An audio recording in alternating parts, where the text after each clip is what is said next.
Selamat datang di Pengadilan Tata Usaha Negara Pangkal Pinang. Pengadilan Tata Usaha Negara Pangkal Pinang berkomitmen memberikan pelayanan yang prima dan mengutamakan pelayanan disabilitas kepada pencari keadilan.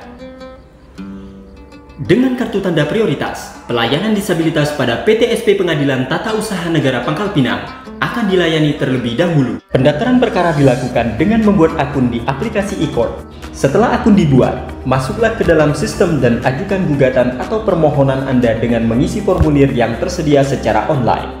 Panitera Muda Perkara akan memverifikasi dokumen yang dikirimkan dan memvalidasi pembayaran. Kasir akan membuat skum pembayaran yang menyatakan jika pembayaran sudah diterima. Selanjutnya, Ketua Pengadilan Tata Usaha Negara Pangkal Pinang akan membuat penetapan dismisal secara elektronik melalui SIPP. Ketua pengadilan akan menuju majelis hakim yang menangani perkara dengan membuat penetapan majelis hakim, penetapan panitera pengganti, dan jurusita pengganti oleh panitera. Jadwal sidang kemudian akan ditentukan dan disampaikan kepada penggugat melalui aplikasi e-court. Kepada tergugat, jika tidak memiliki domisili elektronik, disampaikan melalui surat tercatat oleh jurusita pengganti. Sidang pemeriksaan persiapan.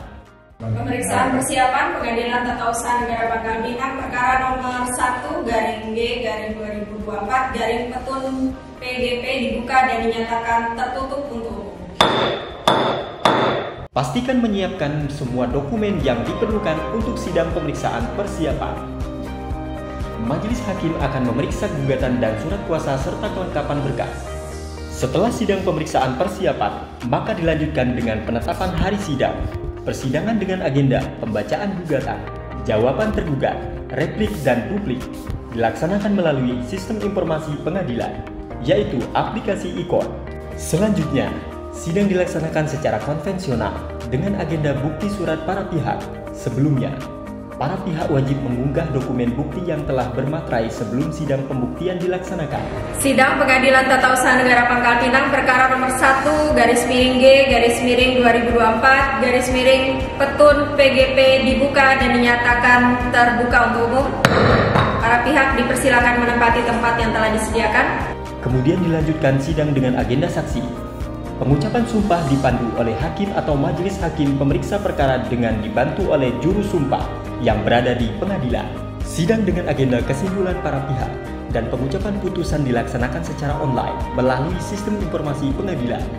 Salinan putusan atau penetapan ditandatangani oleh panitera dengan tanda tangan elektronik tersertifikasi. Panitera mencocokkan naskah putusan yang diunggah oleh ketua majelis hakim ke dalam SIP dengan putusan yang telah ditandatangani oleh majelis hakim dan dapat mengunduh salinan putusan dari aplikasi e-court dengan membayar biaya PNBP melalui virtual account. Setelah perkara sudah putus, pada hari itu juga panitera pengganti memberikan berkas perkara yang sudah disusun dan dirapikan ke panitera muda perkara. Meja 3 akan memeriksa dan membuat tanggal minutasi sesuai dengan tanggal penyerahan berkas. Sudah putusan, Pak. Alhamdulillah kita menang, Pak. Alhamdulillah. Jika tidak puas dengan putusan pengadilan, upaya hukum banding dilaksanakan secara elektronik melalui aplikasi e-court sesuai dengan keputusan Ketua Mahkamah Agung Republik Indonesia tentang petunjuk teknis administrasi dan persidangan perkara perdata, perdata agama dan tata usaha negara di pengadilan secara elektronik. Pengajuan upaya hukum kasasi dan peninjauan kembali dilaksanakan secara elektronik melalui aplikasi SIAP, Sistem Informasi Administrasi Perkara Mahkamah Agung, yang telah terintegrasi dengan SIPP pada pengadilan tingkat pertama, di mana juknisnya sudah disusun berdasarkan keputusan Ketua Mahkamah Agung nomor 207 KMA. Ketentuan mengenai eksekusi putusan Pengadilan Tata Usaha Negara telah dimuat dalam pasal Undang-Undang Nomor 5 Tahun 1986 Junto Undang-Undang Nomor 51 Tahun 2009. Hanya putusan pengadilan yang telah memperoleh kekuatan hukum tetap yang dapat dieksekusi. Pelaksanaan eksekusi masih dilakukan secara konvensional. Setiap proses berperkara di Pengadilan Tata Usaha Negara Pangkal Pinang berjalan dengan transparan, adil, dan tanpa diskriminasi. Kami akan senantiasa mengutamakan memberikan pelayanan yang cepat, tepat, dan efisien kepada pencari keadilan dengan meningkatkan kualitas pelayanan demi terwujudnya pengadilan yang bersih, transparan, dan berkeadilan.